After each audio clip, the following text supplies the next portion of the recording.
Welcome and thank you for being here today. I'm Navneet Singh, your host for this webinar. I know that today's topic will bring up a number of questions from you. So you may type your questions in chat box and I want to let you know that we will address as many as we can in the time we have today. And I welcome and request Dr. Aditya Joshipura to start this session. Welcome, sir. Over to you. Thank you very much, sir, for the wonderful opportunity. This is always a very passionate topic personally and a very contentious topic for all the surgical oncologists and all the surgeons around. The topic for today is management of thyroid malignancies. Now, there are two ways we'll go about this. Majority of the thyroid cancers are obviously papillary carcinomas of thyroid. So the major part of discussion is going to revolve around that. However, if time permits, we'll have a brief look at medullary and the anaplastic carcinomas, which though rare are important ones and should not be excluded. Going back briefly to the history of how thyroid and thyroid cancers evolved, even the pyramid excavations, as you can see, suggested that there was a presence of a swelling in the lump region of the thyroid. History suggested that in 1861, Billroth completed 20 thyroid surgeries, out of which 8 died of sepsis. So they stopped doing the thyroid surgery. Samuel Gross in 1866 said that thyroid surgery was a horrid butchery and no honest and sensible surgeon would ever engage in thyroid surgery. Following that, multiple important antiseptic discoveries were made, rubber surgical gloves were found, and in 1917, Cocker suggested in Swiss Surgical Congress, with his experience of 2,000 thyroidectomies, a mortality rate of 0.2%.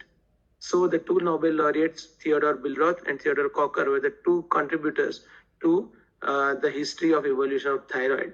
And then every surgeon would like this. William Stewart Halsted in 1900 suggested that he revolutionized surgery by insisting on skill and technique, and he said that the extirpation of thyroid gland typifies the supreme surgeon of thyroid of the surgeon's art.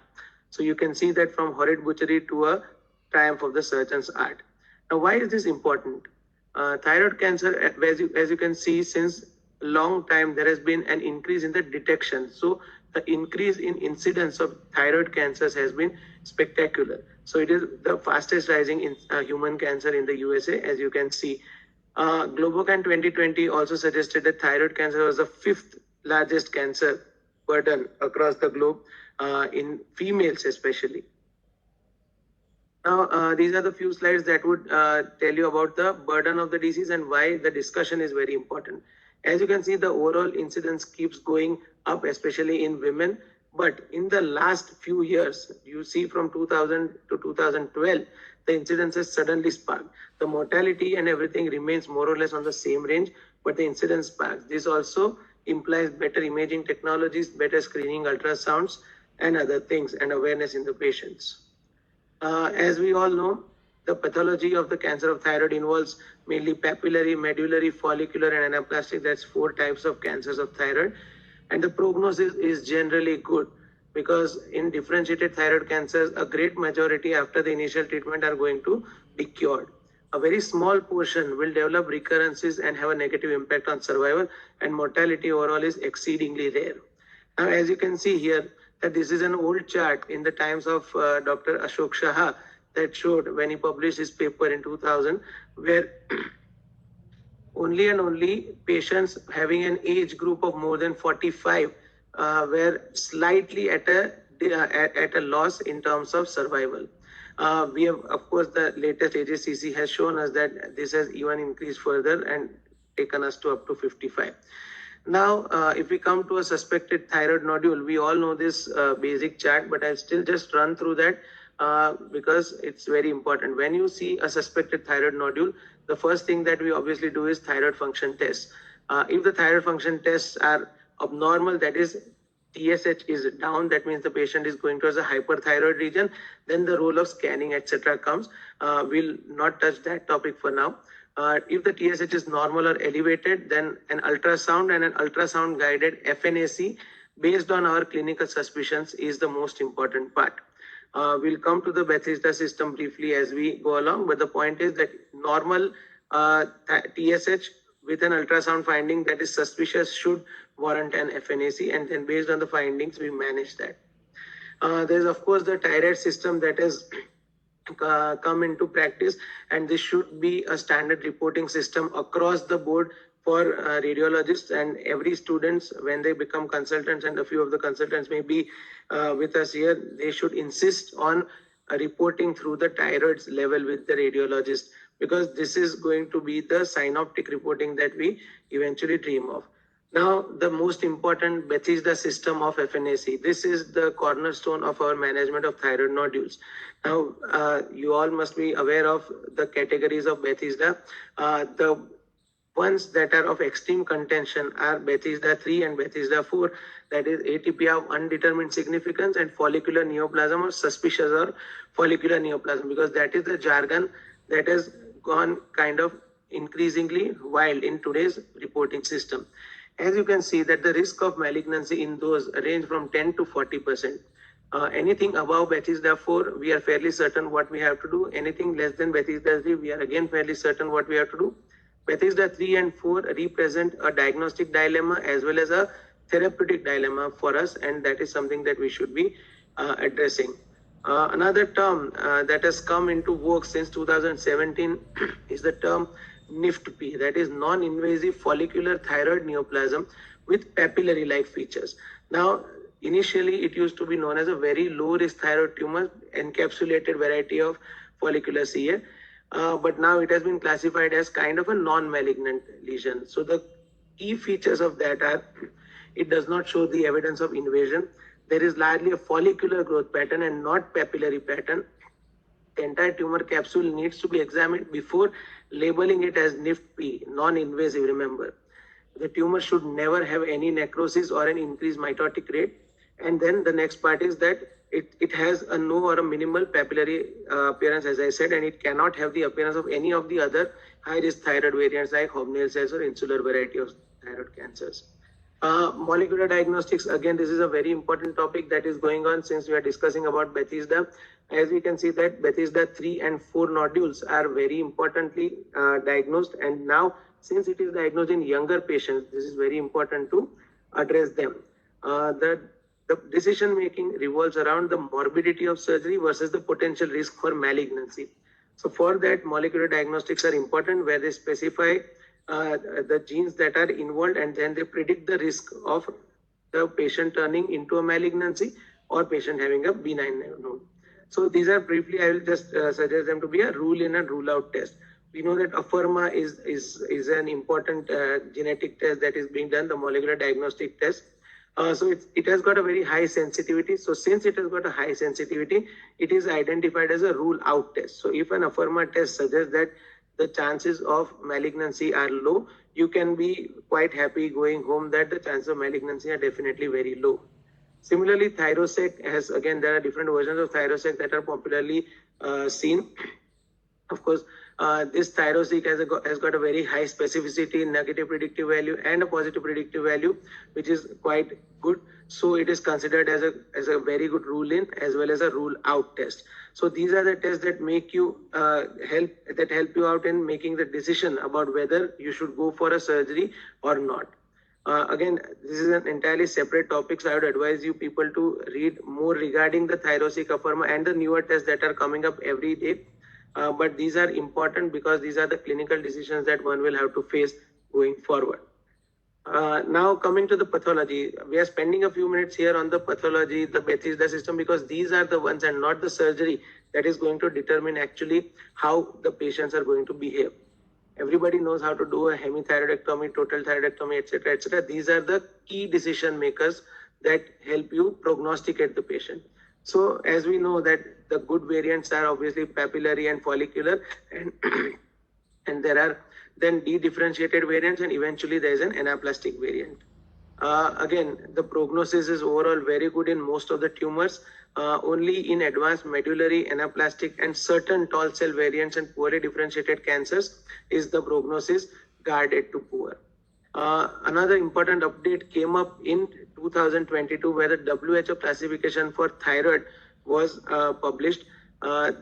This has some key changes. I won't go into too many details, but I'll just briefly highlight the ones that are very important for us as clinicians. Firstly, all the small goiters, follicular neoplasm, benign neoplasms, etc., have been clubbed together to call a thyroid follicular nodular disease. So all the benign goiters, all the small multinodular goiters, etc., are going to be clubbed under thyroid follicular nodular disease as long as there is no malignancy present, because the underlying mechanism is the same. It also stresses on the fact that papillary thyroid CA should be subtyped based on histomorphologic features, irrespective of the size, to avoid treating all the sub-centimeter lesions as low risk, because as we will see further, the term micropapillary carcinoma has completely gone away. Now again, brief change, but an important one, because the variant word that was used as a follicular variant of papillary CA, etc., the variant word has gone away, because in literature, the variant word is usually used for genetic alterations. So now the entire term is a subtype. So across the classification, it's a subtype and not a variant. Secondly, Hurthal cell, which was always a misnomer, has been officially replaced as an oncocytic cell. So it's Hurthal cell adenoma and Hurthal cell carcinoma rather than oncocytic carcinoma. There are certain features that require oncocytic carcinoma to be tagged. There is a variety that is known as a differentiated high-grade thyroid carcinoma, including all PTCs, follicular CAs, and oncocytic CAs with high-grade features. So they have a poorer prognosis than your routine papillary CAs. As I said, micropapillary CA is obsolete and it has to be discouraged. It has to be reported as per the AJCC TNM classification. And now medullary thyroid carcinomas have been again classified based on their necrosis, Ki67, and mitosis. These are the three factors that classify MTCs into a high grade and lower grade risk categories. Imaging, again, if we are fairly certain that this is a malignancy, there are certain guidelines that tell us otherwise, but as clinicians, our primary focus should be, if it's a malignancy, to find out any potential nodal metastasis, because we don't want to run into a situation where we have to enter the central compartment again after having done a very good thyroid surgery. So CT scan should be the primary imaging modality in these cases for metastatic workup. Nodal sensitivity of CT scan ranges up to 92%, so we can be quite happy doing a nodal dissection if the CT scan shows something, or in other situations. In selected cases, MRI is important in situations where you are looking for a soft tissue involvement, like in terms of tracheal invasion, potential tracheal invasion, in terms of mucosal involvement, in terms of soft tissue, the sternal, the extrathyroidal extension, etc. MRI can be helpful as an adjunct. It should not replace CT scan, but it can be helpful. Again, so this is the pre-planning part that is over. Now, prognostic features and outcomes. There was a very important paper done in MSKCC as a retrospective study. From 1985 to 2005, there were 1,810 cases that were consecutive cases treated, and the data was collected. We all know that this led to the famous AIMS, ages, etc. classification, and the findings supported that. The survival difference, as I said, in age, patients having more than 45 years age had a poor survival. Males had a poorer survival.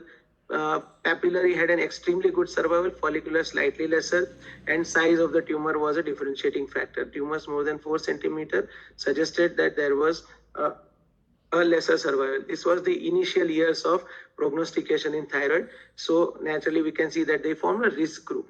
There was a high risk group and a low risk group, where age more than 55, males more than 4 centimeters, extrathyroidal extension, high grade tumors, and distant metastasis determined whether the patient was a high risk or a low risk. Now, eventually, as it evolved, there was an intermediate risk group that was formed, where age group of more than or less than 55, but with other risk features like females less than 4 centimeter, intragranular, low and absent, where with absent metastasis were considered to be an intermediate risk group. Again, this subset analysis again showed that the survival across most of the risk groups was excellent. The only problem with the survival was in the high risk group. That was, again, eventually as the time passed up to 20 years, it showed 57% survival.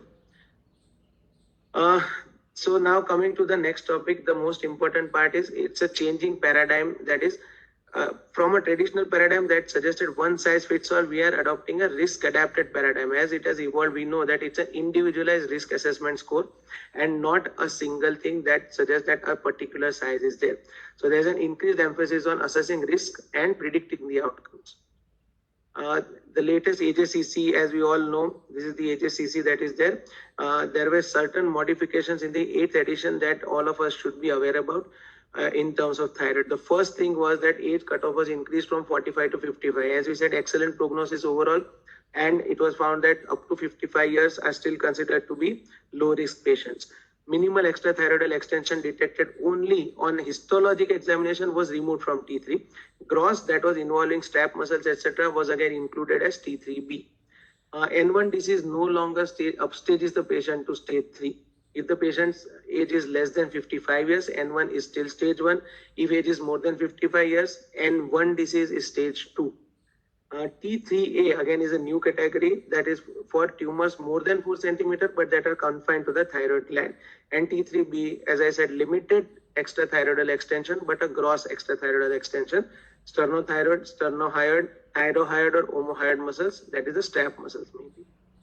Level 7 lymph nodes, which are previously classified as lateral neck lymph nodes, were reclassified as central neck lymph nodes to be more anatomically consistent, because level 7 obviously goes in the central compartment. And in differentiated thyroid cancers, the presence of distant mets in older patients should be classified as stage 4B rather than stage 4C. So this is the AJCC classification for papillary, follicular, Hurthal cell and anaplastic. This is the last word is important because anaplastics are also now classified as this. If time permits, we'll have a look at briefly the anaplastic etiology. Now comes probably the most important and probably the least important part, which is the types of surgery. We all know that hemi and total are the only two surgeries for thyroid. And the decision that needs to be taken is regarding the neck dissection, whether or not central compartment should be done, lateral compartment should be done, bilaterally should be done, mediastinal should be done, etc. So again, proven well-differentiated thyroid cancer, if it is there, we have to be aggressive at extremes of age.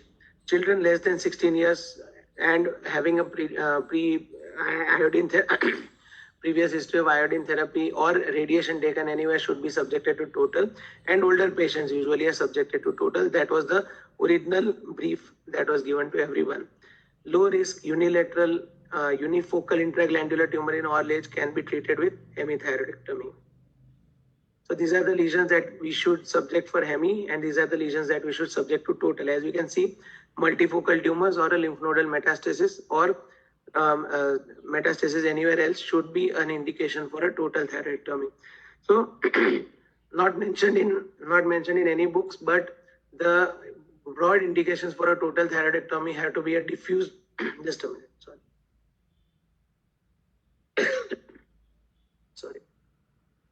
So the broad indications of a total thyroidectomy have to be a diffuse bilobe tumor, bilateral nodules regardless of the size of the primary, extrathyroidal extension, massive bilateral nodal mets, distant mets, and a history of radiation exposure. But across all literature, the one chief predictor of metastasis to the contralateral lobe and nodes has been multifocality. So if we see multifocality in a unilateral lobe, then even then we should go for a total thyroidectomy because that is going to be the chief predictor. NCCN guidelines again clearly mention that more than 1 centimeter tumors, we do the imaging as necessary, and then in those specific cases, we undergo total thyroidectomy. Neck dissection is again a contentious topic. Post-lobectomy, again, that this is a concern. We have done a lobectomy for a 2 centimeter Bethesda 3 or 4 nodule. What is to be done? So then there is a nuance of seeing what kind of histology is there. If there are any other issues that are hurting them, like lymphatic invasion, microscopic multifocal disease, poor differentiation, etc., then we should again go for a total thyroidectomy. The most important technical steps now that you have made the decision to do a hemi or a total, the technical steps we all must be seeing in our practice and during residency training also.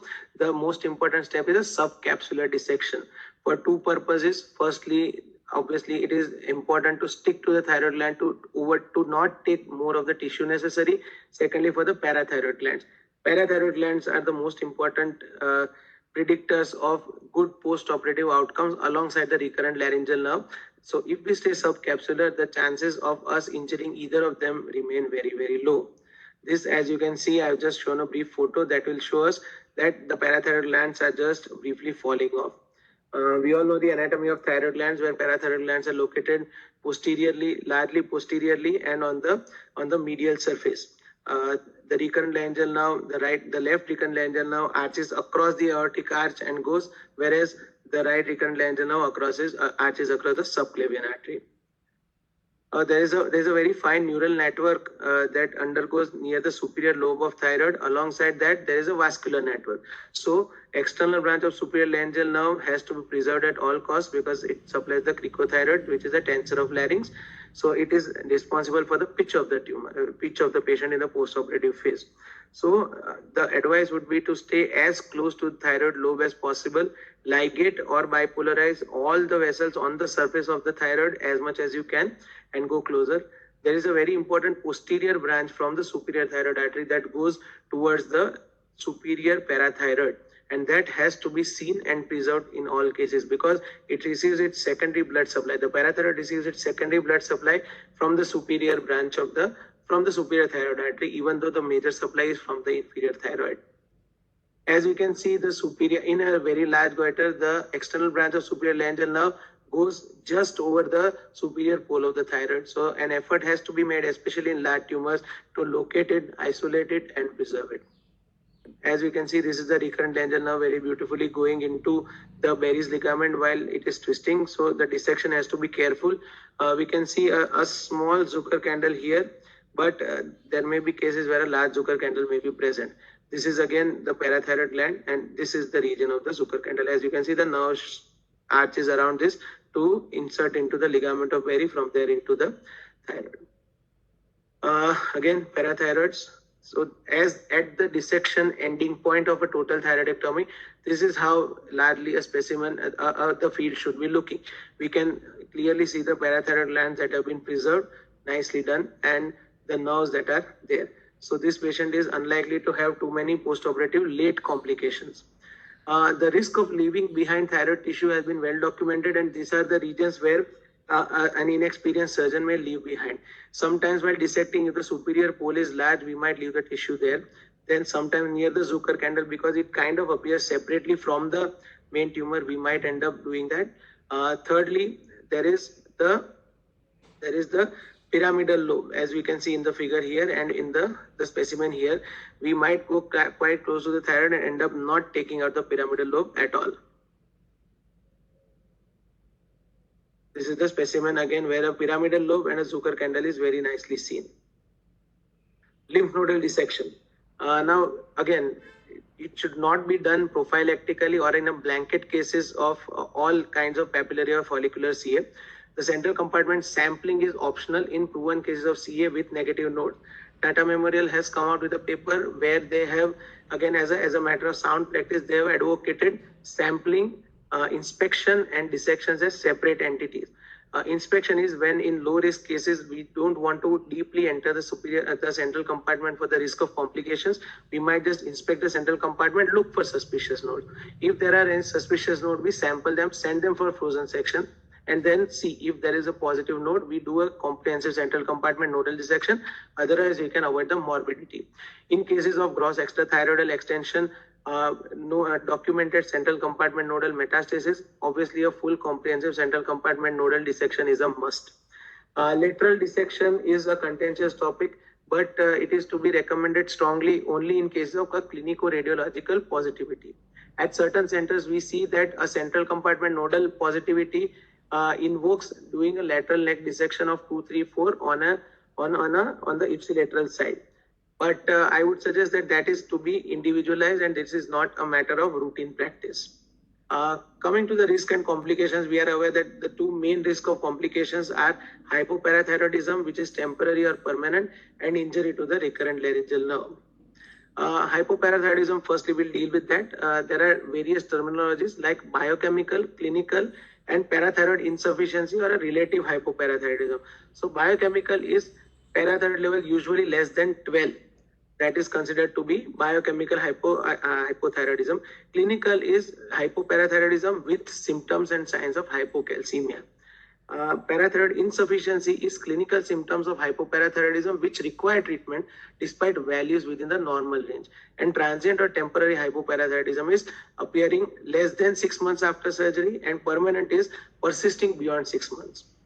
What are the intraoperative measures that we can say? So this was a paper by TREDI in Acta Autolaryngologica Italica 2011 that suggested 3 measures mainly that can help us deal with the parathyroid problem. First is obviously, as we discussed, subcapsular dissection. Secondly, intraoperative autofluorescence with ICG. And third is parathyroid autotransplantation in case of suspected lesions. So in case we encounter a nodule that is suspicious of parathyroid or a nodal tissue and we are not sure whether we are supposed to be removing that or not, a sliver of that has to be sent for a frozen section intraoperatively and it has to be confirmed. If that is showing that there is a parathyroid gland and we have removed it accidentally, then of course there is an issue. Then we should auto transplant it in the ipsilateral or a contralateral sternomastoid. If there is an advanced malignancy like a medullary C and we are sure that we have removed the parathyroid, then small slivers piecemeal insertion in either the brachioradialis or the sternomastoid can be attempted. Brachioradialis would be better because there is a chance that a neck nodal metastasis might recur at a later stage, making us remove the sternomastoid. Post-operative protocols vary from institution to institution, but broadly across all institutes, a protocol is serum parathyroid, serum calcium, and serum magnesium on post-operative day 1 is advocated. Again, magnesium is an optional thing, but magnesium, CMC Vellore has a paper that says that magnesium is a predictor. If the magnesium levels are more than 1.6, then the chances of hypocalcemia occurring on day 2 or 3 are quite less. So if the institute permits, if there are no cost related issues, we might as well go for a magnesium levels. Otherwise, at least calcium and PTH should be done. Prophylactic oral calcium supplementation is the splinting protocol that we see. So in that post-op day 1, we start with 500 calcium carbonate capsules with calcitriol. If serum calcium drops to less than 7 with or without symptoms, then we should consider IV slowly calcium. We can increase it up to 150 if necessary. And for refractory hypocalcemia, we should involve the endocrinologist to show up other latent causes of hypocalcemia, to look at patients' phosphates, to look at patients' magnesium and necessary correction. Then again, a very important topic, management of recurrent laryngeal nerve injury. So 2 things, intraoperative prevention treatment and post-operative. Prevention is now again the most fashionable instrument that is available is the intraoperative neuromonitor. I am just here showing what we do in our institute. We have an intermittent IONM system where the nerve is very nicely located and it is quite useful. Intermittently using the nerve monitor as a guide, the recurrent laryngeal nerve is dissected away and traced up to its entry in the Paris ligament. As we can see that there is a graphical description and this is a live report that we can see. With time, And we also have a chart that we can print and attach with the patient's file at different times so that we know that it is going on quite nicely. Which leads So, to better again, preservation the of data blood on supply this, to the parathyroids as you, and lesser this chances is another important of point that apraxia. IONM helps us dissect lesser amount of the nerve. So that also helps us in preserving the parathyroid indirectly because we don't go deep in the central compartment to go after the nerve. This is a graphical monitoring. Again, graphical representation helps us build a robust data as well as the future for medico-legal issues may also be sorted in this. There is again no legislation right now, but this is an important thing that helps us document the data. Anyway, so then the unilateral recurrent laryngeal nerve palsy, if it persists beyond a period of 6 to 9 months, then thyroplastic can be considered. Again, these are very complicated procedures. So before indulging into these things based on a transient recurrent laryngeal nerve injury, we should be very, very careful. And these are the things that should be done only in non-compensated patients having a lot of aspiration and voice-related problem. Most of the even injured vocal cords compensate. The contralateral vocal cord compensates. So we don't have any problems regarding that. Now, this is a very important topic, and this is the topic that is going to guide the future of the thyroid cancer management, because most of the surgeons now have achieved excellence with regards to taking out the thyroid. The most important part is the approach of stratification. Initially, as we know that there was a static approach where AIMS, AGIS, MACIS, TNM, etc. used to do a static approach. So diagnosis, surgery, ablation, and follow-up. So we only knew the risk of death. Now, death, when you predict just the risk of death, it's a very tricky slope, because as we can see, the paper by Tuttle and Shah showed us that death was an important criterion only in AJCC stage 4 tumors. But a recurrent disease was a very important criterion, and it varied in stages, because stage 1 and stage 3 kind of showed similar patterns of recurrence. Stage 2 showed different problems. So these were the issues that needed to be addressed. And again, data showed us that most of the patient in the post-operative period where there was a risk of persistent or recurrent disease, there was a discrepancy between a biochemical and a structural disease. So then there was a problem, because most of the patients of an advanced stage had a structural recurrence, whereas most of the patients of the low risk had a biochemical recurrence. Biochemical recurrence is rising levels of thyroglobulin without any appreciable systemic disease. So based on that, an entire risk protocol was found out, where in 2009 in the 80 classification, this is a very famous chart. You will find this online also, and or we can be sharing it as per necessary. The risk features were accumulated on this risk features category. A high risk category was with gross extrathyroidal extension, incomplete tumor resection, distant mets, or lymph nodes more than 3 centimeters in size. And intermediate risk and low risk were suitably defined. Again, because of 88 classification, there are also genetic testing that those were done. But I think in our setup, that may or may not be feasible right now. So that is how we do. So high, moderate, and low risk was the post-operative classification that was done. And we started tapering our follow-up based on the risk category of the patient. So based on the final risk category, low, moderate, and high, what was done was that thyroglobulin levels were the primary guide for guiding us in the post-operative phase. We'll see later what that means. Now, the follow-up protocols for a differentiated cancer after thyroidectomy is we have to do a thyroid suppression with or without radioiodine as necessary, and then keep a follow-up based on thyroglobulin levels. ATA guidelines recommend a follow-up 3 monthly in the first year, 6 monthly in the year after that, and then annual thyroglobulin based workup. Ultrasound is an optional thing. Some guidelines recommend that, some does not. So again, based on our center, we can taper those guidelines, but it's always good if we can get an ultrasound done. Role of RAI. Increasingly, the role of RAI is being questioned in cases of post-surgery thyroidectomies.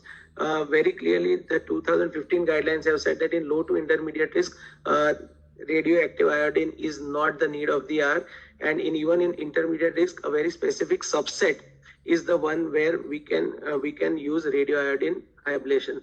The 2023 NCCN guidelines are clearer in regards of guiding us whether radioiodine is necessary or not. As you can see in the lower half, significant N1B disease, gross extrathyroidal extension, primary tumor more than 4 centimeter size, post-operative unstimulated TG more than 10, bulky or more than 5 vascular positive lymph nodes, and vascular invasion are, you can say, absolute indications for giving radioactive iodine, and selectively recommended in certain high-risk histologies, cervical lymph node mets less than 5 in number, and macroscopic multifocal disease. Again, these are all very relative guidelines and not absolute. So administration is done via, as we know that it is done via an oral route. For residual iodine gland ablation, it should be done 6 weeks after surgery. Patient is put on a low iodine diet, and thyroxine has to be stopped for 4 weeks, because we need the TSH to rise above 30 to increase the iodine avidity. Dosage of iodine I-131 for low to medium risk disease is around 30 millicurie, and for high risk disease for a larger volume ablation, 150 millicurie is recommended by ATA. These are again things that are tapered by clinicians, but these are what the guidelines recommend. Now there is thyrogen testing, thyrogen that is being used in high grade cases, in cases with high risk, where thyroxine cannot be stopped for a period of 3 to 4 weeks to get the TSH elevated, there is a recombinant TSH that is done. ATA guidelines suggest, and this is available freely in India also, that in those cases, on the day before your iodine ablation, we have to give a recombinant TSH that rapidly rises the levels to above the necessary level used for this thing. In that situation, the patient can be taking the thyroid tablets up to the day of your ablation, and it won't create any problems, and the avidity of the tissue will be quite high. Follow-up, as we said, that serum thyroglobulin and TSH are the two determining factors, and based on that, we should follow up our schedule as I mentioned. Yeah. So what is the expected TSH and the TG levels that we need to keep for these patients? TG obviously should be undetectable, less than 1, less than 0.2 based on the laboratory results. Less than 0.2 is usually what is standardly given, and that is what the range, the athyroid range is what we aim at. TSH suppression is a key because TSH stimulates thyroglobulin production from residual thyroid cells. So in a low risk patient, we want it at 0.5 to 2 international units per liter. In moderate risk patients, 0.1 to 0.5, and in high risk patients, it's less than 0.1. Now, we all know, we know these values 0.1 to 0.5, 0.2. Should they be maintained for the entire life? This was the question that started popping up in the Western world, and that led to dynamic risk stratification, because static risk, as we said, was just once in a time. It was not a dynamic study. It did not take into consideration how the patient's biology was. So ongoing risk assessment was the most important thing. Appropriate management requires an ongoing reassessment of the risk of recurrence and the risk of the disease specific to the mortality, because during follow-up, we continuously take new data. The thyroglobulin may change, the thyroglobulin antibodies may change, stimulated thyroglobulin, whether it should be done or not. So these are the points that were covered in that phase. So when we go to the static chart, initially that was there. Now we added TNM into that, as we can see here. And then diagnosis, thyroid, and follow-up was led to response of therapy. Response of therapy has been classified into 4 types. Excellent response, biochemically incomplete response, structurally incomplete response, and indeterminate response. So in that, as you can see, the nomenclature is quite clear. Biochemically incomplete is elevated thyroglobulin in absence of localized disease, and structurally incomplete response is obviously structural metastasis available or seen in the neck or nodes or anywhere else in the body. The retrospective data again showed us that the structurally persistent disease was the worst kind of disease, and that was the one that led to mortality as well as other problems in life. This is the chart again that showed in the paper by Tuttle that biochemical incomplete response had a poorer survival, but the worst survival was in structurally incomplete disease. So that led to a response of therapy-based management. Now, if an excellent response is there, then you can be certain that there is not going to be any problem. So you can decrease the intensity of follow-up and decrease the intensity of thyroid suppression. So disease may be a high risk, but if it is under excellent control, then over a period of time, after 5 years, as ATA guidelines say, we can then have the TSH in the range of intermediate risk disease. And after 5 years of that, we can have the TSH in the range of low risk disease. That is, we can have it in the standard 0.5 to 2 range. We don't need to suppress it too much. In a biochemically incomplete disease, more than 30% cases resolve by themselves and 20% develop structural disease. So we continue with the observation. If there is a rising thyroglobulin antibody or a rising thyroglobulin hormone, then maybe there is a time to schedule a PET scan if necessary. And if there is a structurally incomplete disease, then they do require additional treatment. They are associated with poorer prognosis, but a visible structural disease has to be taken out either surgically or with radioiodine if it is radioiodine avid. Why are these problems important? Why are these problems important? It is because of the risk of constant TSH suppression. Because if there is a TSH suppression over a period of time, these are the side effects that are mentioned here: menopause, tachycardia, atrial fibrillation over a period of time. So these may lead to problems later in life. So TSH suppression is not a one-time thing. Again, it changes, it's dynamic. So now we can see that from the risk of death to the risk of recurrence, now we are looking at response to therapy. This is the dynamic risk approach that keeps evolving. Now, additional initial risks we knew, that is it a RAI-avid disease, PET-avid disease. Now there are ongoing disease risks to consider, that is harm from structural recurrence or a biochemical recurrence. So as we see, the initial start charted with diagnosis, surgery, ablation and follow-up, and it ended there, that the static approach. Now you can see the factors adding up. Risk of death, response to therapy, pre-op, risk of recurrence, additional, and this is the essence and the beauty of dynamic risk stratification. As you can see, it impacts all aspects of cancer care, from diagnosis to treatment to follow-up, and continuously updating the risk profile of the patient. A small brief short note on the tennis syndrome. It is clinically defined as an elevated thyroglobulin level with a negative iodine scintigraphy. TEN is it is an acronym for thyroglobulin elevated negative iodine scintigraphy syndrome. This is a clinical conundrum that is seen quite rarely, but it is seen in occasional cases. In those cases, empirical radioactive iodine therapy of 30 to 50 millicurie in patients having thyroglobulin more than 10 shows uptake in 60% of the cases in viscera. So, empirical therapy is recommended if the diagnostic scan is negative. If no uptake on radioactive iodine, then PET-CT has to be scheduled. And for that PET-CT to show up anything, thyroglobulin more than 100 has got a very good sensitivity. A paper from Tata Memorial suggested that thyroglobulin of the range of around 30 showed a 31% sensitivity in picking up the metastatic disease, whereas a TG more than 93 suggested a 97% sensitivity. So we have to wait for the thyroglobulin to raise if it is a negative iodine disease. But broadly, it is an indicator of dedifferentiation, so the prognosis remains exquisitely poor. What about observation? This is a new thing. Again, Western world has shown that there is a role for observation in certain very select cases. The statement by ATA suggests that a cytologic diagnosis of a primary thyroid malignancy mostly leads to surgery, but in selective cases, like patient with very low risk tumors, it is papillary microcarcinoma. This is a word that is used by them in 2015.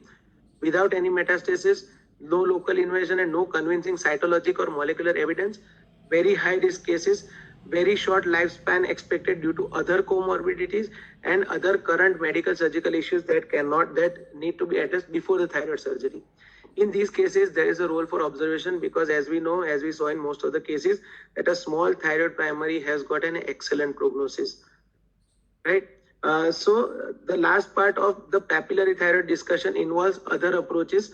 Very numerous other approaches have come out. Minimally invasive thyroidectomy is becoming increasingly fashionable. So it is something that needs to be taken up and learned. The learning curve is obviously steeper as compared to the open problems. But again, there is nothing that should suggest that should not be done. Robotic mini incision, true endoscopic and endoscopic assisted minimally invasive thyroidectomies are the commonly done procedures. These are the approaches, various approaches through which thyroids are approached. As you can see that there is transoral robotic as well as endoscopic thyroidectomy that is being practiced quite commonly in certain centers. So we have completed about 40-45 minutes of our discussion.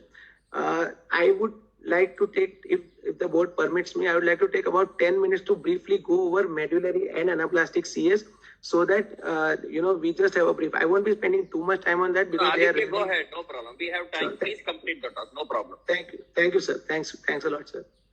So in medullary CA, again, we'll not go into great depth, but we'll see what is very, very important. Origin of the medullary CS is it's a neuroendocrine tumor from the parafollicular C cells. It's a calcitonin producing tumors. Sporadic MTCs are about 75%, whereas those as a part of the MEN syndrome are 25%. Investigation, so broadly for the guidelines for thyroidectomy, the technical procedures are all the same. We know two things: they are poorer prognostic tumors and they require special attention and aggressive approach in terms of investigation, surgery and follow-up. So that is something that will be going on through briefly, and the ATA guidelines are an excellent guide in terms of medullary cancers and anaplastic cancers. Investigations. Serum calcitonin and CE are the most important diagnostic, prognostic and predictive biomarkers, so they have to be done in all cases. So ATA recommendation says in patients with advanced MTC, a marked elevation of serum CEA level out of proportion to lower serum calcitonin level or normal to low levels of both serum calcitonin and CA indicate a poorly differentiated medullary thyroid carcinoma. So that is something that has to be investigated as an initial thing and prognosticated to the patient. The presence of pheochromocytoma and hyperparathyroidism should be excluded in patients with a hereditary medullary thyroid carcinoma. What are the investigations that need to be done? Firstly, screening USG in all patients is the most important thing. CCT of the neck, chest, and imaging on the patients of the liver in patients with extensive neck disease is very important. Serum calcitonin can act as a very good guide here in regards to what kind of systemic metastasis investigation should be done. If serum calcitonin levels are more than 500 picogram per ml, then of course we should do a comprehensive systemic workup. Recommendation 23 of ATA for medullary CS says that neither FDG PET or nor F-DOPA PET is recommended to detect the presence of distant metastasis. It is not recommended. A lot of centers do it. Again, that's an individual choice. But ATA guidelines show that it is not mandatory to go for it. Red proto-oncogene, again, there are a lot of controversies regarding that. But I think one thing that everyone has settled is that red proto-oncogene, even for sporadic MTCs testing, it has to be done. So if a red mutation is found in the patient, then the genetic testing has to be offered to the family, genetic counseling has to be offered to the family. But even in sporadic cases, red proto-oncogene has to be done. It should not withhold your treatment, of course, but it is for the family and the patients and for the people around the patient that it is important. Again, a recommendation by ATA guidelines tells us that genetic counseling and genetic testing for red germline mutation should be offered to first degree relatives of patients with proven hereditary MTC, and secondly, parents whose infants or younger children have a classic phenotype of MEN2B, and thirdly, infants or young children with HD or exon 10 red germline mutations, and adults with MEN2A and exon 10 mutations who have symptoms suggestive of HD. Now treatment. Treatment, of course, is surgery. Medullary thyroid carcinomas are not sensitive to any other kind of a radioiodine or any other treatment. So surgery is the most important thing. MTCs with no evidence of neck lymph node metastasis and no evidence of distal metastasis, total thyroidectomy plus CCND is the minimum surgery that we recommend. Unless it's a very, very small incidentally detected medullary thyroid CA, which is rarely going to come in the practice. But this is a very isolated case that we are talking about. Unless that happens, the basic message is minimum surgery is total thyroidectomy plus CCND. Lateral neck dissection should be done based on clinical suspicion or calcitonin levels, but there is no consensus to this whether neck dissection should be guided by calcitonin levels. Broadly, as surgeons, our guidelines are that if the calcitonin levels are more than 200, we at least do the ipsilateral comprehensive neck dissection. But doing a bilateral lateral neck dissection is okay in cases where our clinical suspicion is high for metastasis, even though scans may not reveal presence of that. Again, another recommendation is MTC plus neck and cervical lymph nodes, which is documented pre-operatively, should have a total thyroidectomy with CCND with lateral neck dissections bilaterally. Negative contralateral neck dissection should be considered if, as I said, the calcitonin levels are more than 200 picogram per ml. In terms of advanced metastatic disease, the recommendations by ATA tell us that extensive regional or metastatic disease, if there is present, we have to do a slightly lesser aggressive surgery in the central and lateral neck compartment.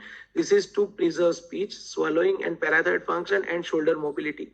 One might be tempted to ask, why should surgery be done in any case? But that surgery is necessary to prevent potential local complications of the tumor. We may not end up giving the patient a better survival or a better disease-free interval, but a quality of life parameters make us believe that in cases of advanced metastatic thyroid medullary CS, also a total thyroidectomy should be done. Central compartment, again, it can be based on an individual thing, whether we are able to deal with it without any complications. External beam radiotherapy, systemic medical therapy, and other non-surgical therapies are important for local tumor control. So once we have done with the surgery, following hemithyroidectomy for a presumed sporadic MTC, completion thyroidectomy is definitely recommended in patients with a red germline mutation and elevated, because this is a situation that we might face. Sometimes the laboratories and the pathologists are not well equipped to deal with the the diagnosis of medullary CA in the pre-operative setting. We might be slightly misguided, which is quite okay and reasonable. So in that cases, when we have done a hemi for a supposed colloid nodule and the diagnosis comes out to be a medullary thyroid carcinoma, a completion thyroidectomy is the minimum that we should offer. Maybe in those cases, if the calcitonin levels are less than 200 or not detectable or in normal range, we might let go of the ipsilateral central compartment because of the risk of parathyroid as well as neural injury. But completion thyroidectomy is the minimum, and post-operative radiotherapy is a consideration that can be done. There is no consensus on this, but this is again an individual situation where case-by-case basis will guide us on the way forward. In patients having an inadequate lymph node dissection at initial thyroidectomy, a repeat operation including CCND should be considered if the baseline calcitonin level is less than 1000 picogram. Again, why is less than? Because those patients still have a good chance of survival. Role of adjuvant RT, very well documented. Post-operative adjuvant EBRT to the neck and mediastinum should be considered in patient with high risk of recurrence when extensive surgery has been done. Microscopic or macroscopic residual disease, extrathyroidal extension, extensive lymph node metastasis, and those at the risk of airway obstruction. Then again, these are the questions that are commonly asked in vivas. What is the role of prophylactic thyroidectomy in MEN syndrome?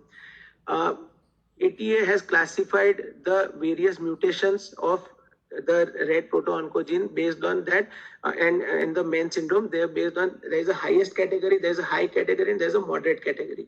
So children in ATA highest category with red codon M918T should have thyroidectomy in the first year of life, probably even in the first months of life. The recommendation for high risk category is that thyroidectomy should be performed at the age of 5 years and children or earlier based on the detection of elevated serum calcitonin levels.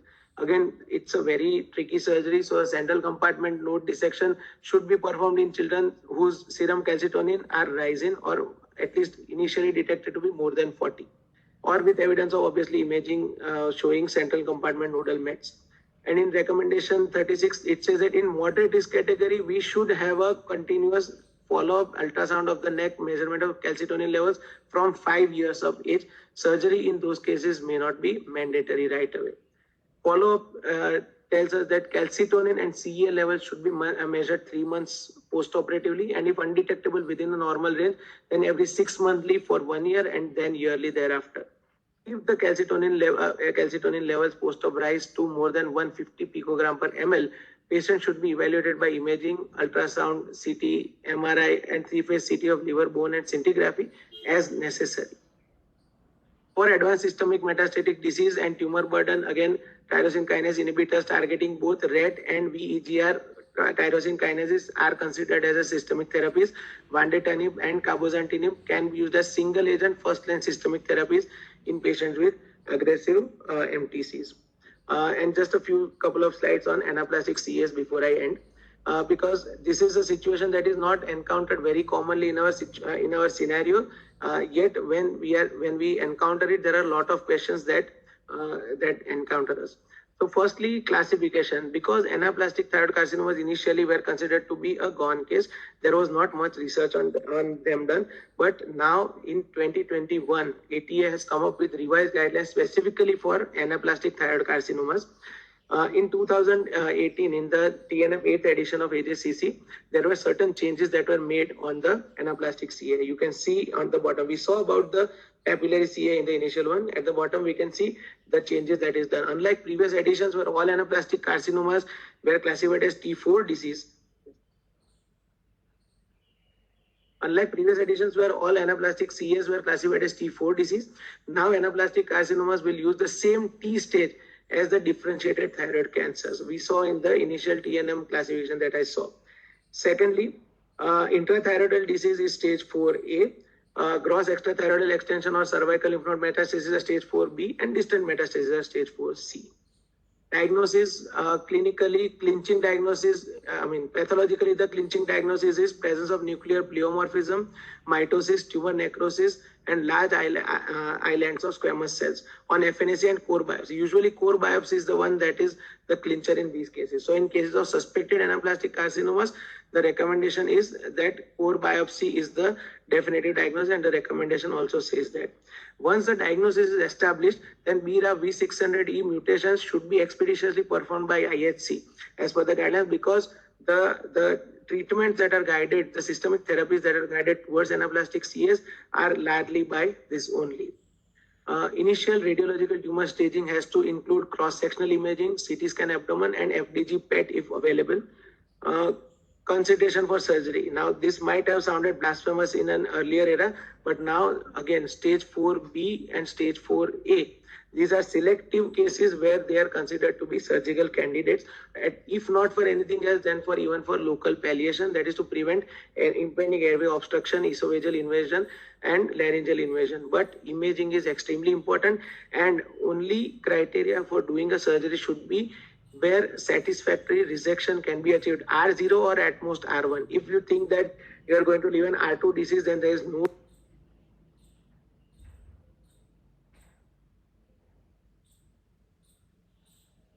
that radical.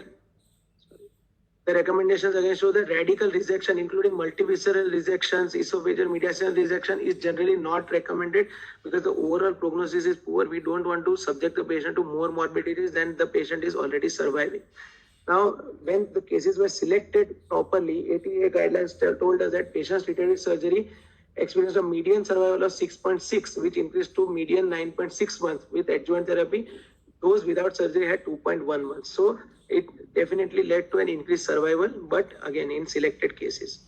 Surgical resection of locoregional disease may alternatively be considered in cases of low volume distant metastasis if it can be done with minimal morbidity. Adjuvant therapy for R0 and R1 resection, we recommend that a good performance status patients with no metastatic disease who wish an aggressive approach should be offered standard fractionable radiation with concurrent systemic therapy. Again, cytotoxic chemotherapy, including a taxane or a platinum with or without anthracycline, is recommended in patients treated with a definitive intention radiation. And lastly, BRAF mutated IVC and in unresectable, in BRAF mutated stage 4C and unresectable 4B patients who declined with radiation therapy, initiation of BRAF and MEK inhibitors, that is dabrafenib plus trametinib, is recommended over systemic therapies if available. That is where I end my current talk. I just went through the guidelines of medullary and anaplastic to avoid spending too much time on that, because again, these are not seen in clinical practice, but very important as a point of discussion. So if the board permits, I would like to stop sharing my slides, sir. Yeah, thank you, Aditya. That's a wonderful evidence-based talk. I thoroughly enjoyed it. It was a full revision of all the recent updates to basics. Awesome talk. I hope the students really know the value of this talk. It is one among a very common case they get, and also both in theory, but beautifully summarized. There are a lot of questions in Q&A and chat box. Can you open and answer them? Sure, sir. I'll do that. Yeah. Yes, sir.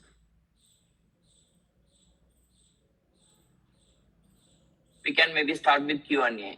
Yeah, Raja Bhagat has asked if pre-op FNAC showed DTC, and once we do total thyroidectomy, it comes as MTC. Now, we have not addressed the central compartment or the node. What should we do? Should we just go back and open and operate central compartment, or what would be the way forward? If you have done a total thyroidectomy, then we have to keep a close watch on the calcitonin levels. So since we are suspecting PTC initially, we might not have gotten the calcitonin levels done in the initial setting. So the thing would be that we would do a calcitonin levels at 6 weeks post surgery, and that should guide the central compartment nodal dissection. Of course, even though it was a PTC, if the surgery was done adequately in terms of removing the gross tumor, then we can hope that the calcitonin levels would not rise significantly in terms of gross disease in the neck. So there's a role of selective observation in that, sir. If after 6 weeks the calcitonin levels keep rising, then maybe proper thorough imaging, systemic imaging, and then going for the central compartment may be a prudent thing to do in that case, sir. Thank you. There is a question, does ICG selectively isolate parathyroid? If so, what is the mechanism? Sir, ICG selectively does. I mean, it is very helpful in isolating the parathyroid glands.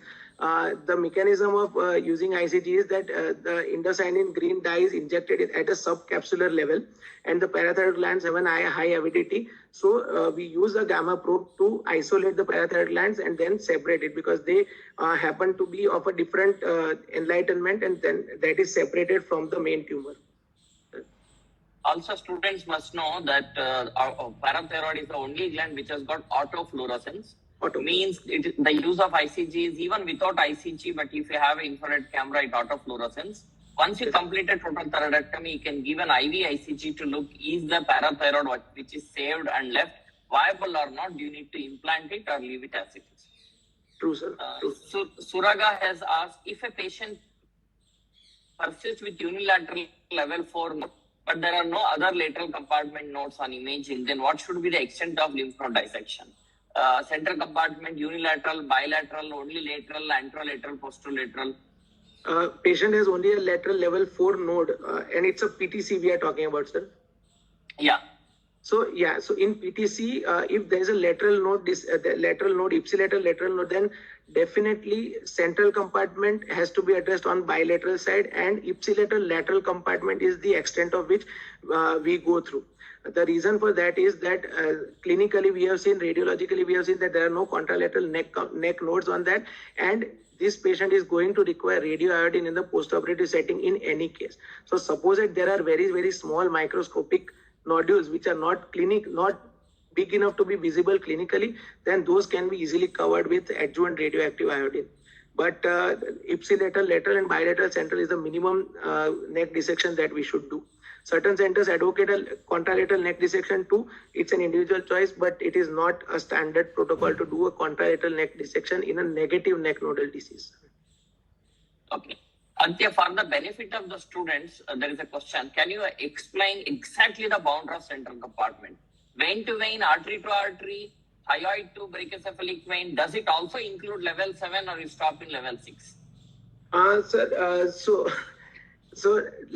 Basically, the dissection of central compartment, especially when you are doing in a positive case, in a case with a positive case, it should start from actually level 1A. It starts with level 1A, then the pretracheal prelaryngeal lymph nodes are to be taken out. Then there are two compartments in the central compartment below the thyroid. The recurrent laryngeal now acts as kind of a differentiating factor between the two. So one is the tracheoesophageal groove tissue that is to be taken out up to the origin of the subclavian artery. Innominate vein and the subclavian artery has to be dissected. This is the positive cases that we are talking about.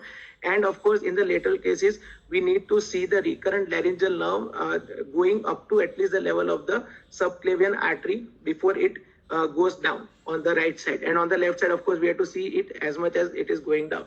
So at least till level 6, the endpoint of level 6 reaching up to the origin of the subclavian artery, origin of the common carotids is something that we should address in the central compartment when the nodes are positive. Manish has a question. Sir, everybody says in ultrasound, malignancy, taller than wide, taller than wide. Why is this specifically? Why is this taller than wide on ultrasound? Okay, so this is something that I encountered in my preceptorship at Tata. It's a very good thing. So the students need to understand that what is taller than wide. Now, when we put an ultrasound probe, the thyroid gland is not visible like this. It is visible like this, right? So the image that comes out is on a cross-sectional image. So a taller than wide means that it is infiltrating more in the tissue of the thyroid rather than going outside. So a cystic lesion will pop out, so it will not be taller than wide, but an infiltrative lesion will go inside the thyroid. So when you put the patient in a supine position, do a cross-sectional thing, the image that pops up is a taller image. This is the thyroid section. So a lesion that is going inside the thyroid is naturally supposed to be more infiltrative than a lesion that is on the surface of thyroid. A wider lesion means that it is on the surface, is on the periphery. A taller lesion means it is infiltrating. That is why a taller than wide thing is considered to be one of the criteria on ultrasound to be potentially malignant. Thank you. Varun's another question. Sir, transplant of the parathyroid, is it in non-dominant brachyradialis muscle or a sternocleidomastoid? Usually it is done in the sternocleidomastoid muscle, But in selective cases, as I mentioned, in cases where you are suspecting the disease to recur very rapidly in advanced medullary CS, or in cases where, of course, you have had to take out the sternomastoid in initial setting, brachyradialis is okay. I mean, we do brachyradialis in certain high-risk medullary cases where we encounter that, but as a matter of standard practice, we can do it in sternomastoid. The important thing would be to clip it, to put a metallic clip on that so that we can identify the parathyroid if we have to enter that thing again. Because in advanced cases, there may be a neck nodal recurrence at level 4 or level 5 where a part of sternomastoid may have to be removed. In those cases, we need to know where the parathyroid is so that at least there's a chance of preserving that part of the sternomastoid. Also, student, remember, don't confuse implantation of parathyroid. When you have a parathyroid hyperplasia secondary or tertiary so where you do other parathyroid will be, if it forms a tumor, you want to explore. There you go to brachyradialis. So re-exploration of a parathyroid tumor, if a pathology happens, is under local bedside easy. But in thyroid, implantation is not equivalent to implantation of parathyroid hyperplasia. There, if you are not going to give EVRT in that patient, you can just put it in scleroderma as dosage. So don't confuse both of them. Always when I am an examiner, students confuse implantation of parathyroid, two conditions. 3.5 parathyroid, 1 night where parathyroid neoplasia or hyperparathyroidism is there. There it is outside the neck. So exploration is easy. Reimplantation because of devasculation of parathyroid in thyroid surgery is in the neck unless you give a high dose EVRT. Perfect. There is one more question. How to deal medullary CA post-surgery with rising calcitonin? Actually, you very well explained. I went through that, but if you want to summarize again. Yeah. So rising calcitonin post-operatively, we have to see at what levels it is rising. If it has risen above 150 picogram per ml, then we have to suspect a systemic metastasis to be present. So a scanning has to be done. Scanning usually is done, cross-sectional imaging is enough. That should include neck, abdomen, and pelvis. That is the minimum that is to be done. Sometimes there is a presence of brain metastasis also that is there in medullary CA, but for that symptomatic workup can be done.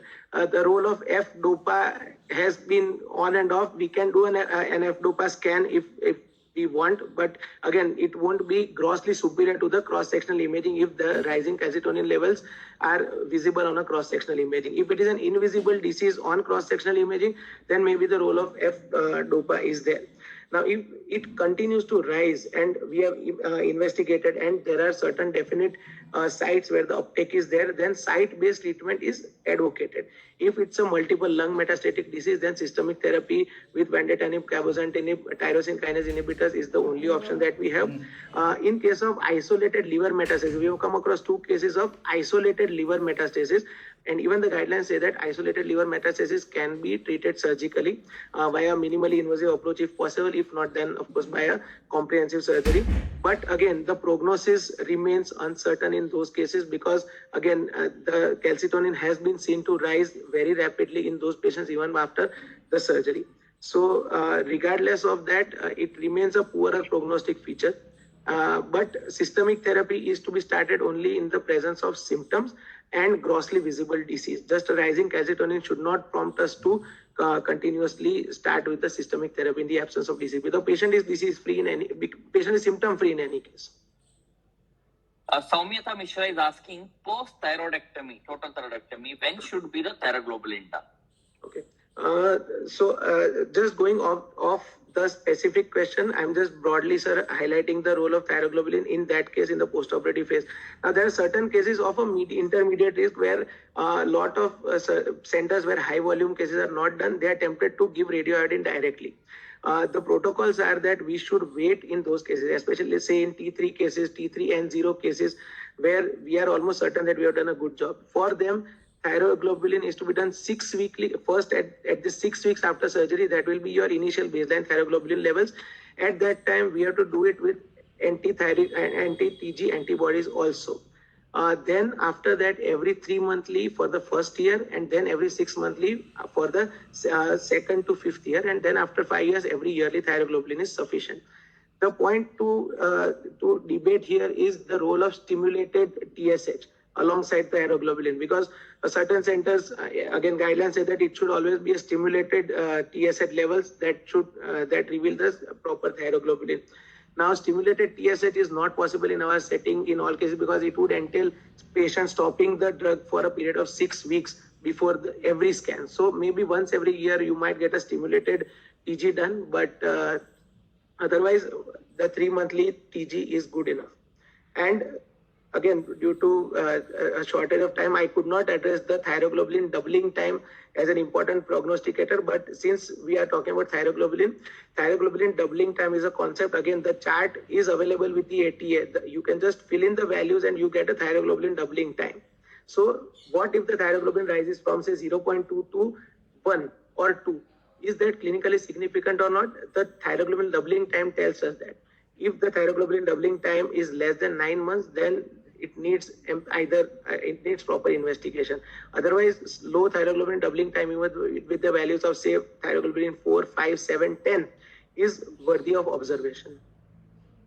Thank you. A lot of questions are there, but all good things has to come to an end. That shows the power of your topic and knowledge. Heartfelt thanks on behalf of NB, DNB board, myself, student Aditya. Superb job you did. We're very proud of you. Thank you very much. Thank you, sir. You are an inspiration, and thanks very much for NB for giving me such a wonderful opportunity. I'll be honored, and I'll be happy to take questions on a personal platform also whenever it is seen convenient. Thanks a lot, sir. Thank you very much, sir. Thank you. Over to you, Noni Singh ji. Thank you very much, trainees and faculty members, for joining.